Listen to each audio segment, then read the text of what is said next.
The cake I'm making today was requested by many of you here on YouTube and on my TikTok. It is Knuckles from the Sonic the Hedgehog series. And if you requested Knuckles, thank you so much. I just really love getting those requests. In this video, I'm going to show you a few things that I think are pretty important, and those are the building of the cake structure. Also, I'm going to show you how I got the shape of Knuckles' face and body. And then also I'm going to show you how I made his spiked fists. All right, let's get started. I just finished building my cake structure, so let me explain to you how I did this. So you always want to start with a sturdy wooden board. And my board that I'm using, I bought at the hardware store and they cut it for me. On the top of the board, I covered it in a layer of black fondant, and I actually did that a week ago, so it is nice and dry now. For the central support, I always like using a threaded rod. I just find it to be more sturdy than, say, just a wooden dowel. So what you want to do is thread on a washer and a nut onto the threaded rod, and then push that up through a hole that's in the middle of your board, and then secure it with another washer, a lock washer, and then a nut. And then you want to be sure and tighten that really well because it's holding up this entire structure. I always like adding an element of risk to my cakes. So if you look at the picture of Knuckles, you can see that he has these really big fists, and one is up in the air and one is down. So we're gonna put just one on the board, and for the one up in the air, I needed something really sturdy to hold it up. So what I did was I took a really heavy duty armature wire and I bent it and I created a little loop in it. And then I put that down onto my threaded rod and locked it into place with more washers and nuts.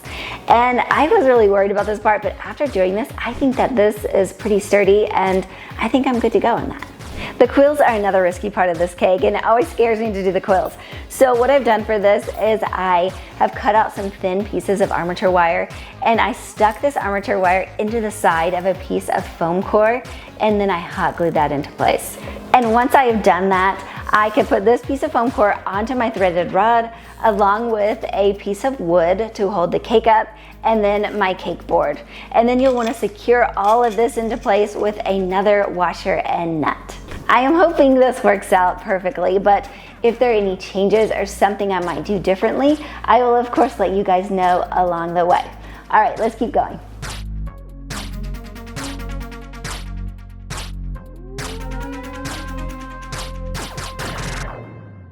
The way to get a perfectly shaped 3D cake is by using a trusty template.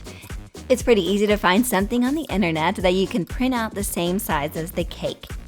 If you have one for all size, that is great, but at a very minimum, you'll need something from the front and the side. I like to just cut out the part of the template that I'm working on, and I hold it up to the cake and I carve that section. If you do it in sections like this, it's less intimidating, especially for the face. As I'm cutting the face part, I hold up just that part of the template to guide my cutting. I think that looks nice so far. Knuckles here has 7 quills to carve out of cake, and they start way up at the top of the head. So I'm carving out each individual quill. We don't need perfection here though. I do want larger quills though. These just aren't big and scary enough. To fix it, I'm adding cake pop filling to fill those out a little. I'm finishing off the bottoms of the quills with Rice Krispie treats. I picked Rice Krispies because they are lightweight and they're easy to form into the pointy quill shape. I don't need the shape of Knuckles to be 100% perfect at this point.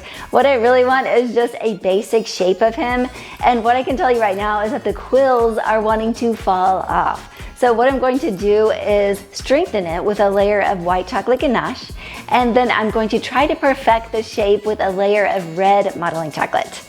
All right, let's do it.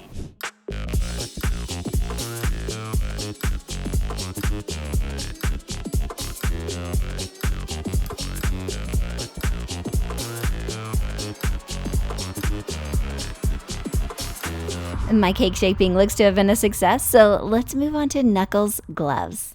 Earlier when I was working with Rice Krispies, I crunched up a ball of foil around the armature wire and I covered that in a layer of Rice Krispie treats. This has given me the perfect lightweight center for his spiked fists. I'm going for the look of boxing gloves, so with a little bit of carving and some chocolate ganache, I feel I'm headed in the right direction here. I'm also adding a layer of white modeling chocolate, and I think that really makes it look like a glove. And then we'll finish this off with a white cuff that is wrapped around the wrist. For the other glove, since it's sitting on the board, you can either make it out of cake or Rice Krispie treats. For me, I'm going to make this one out of Rice Krispies since that's what I have on hand, but do whatever works for you, and it is made exactly in the same way, but this time you can leave out the foil. That is not needed. The gloves are complete with a modeling chocolate thumb, and we don't want to forget those two pointy spikes. Just a few more details are needed for this cake.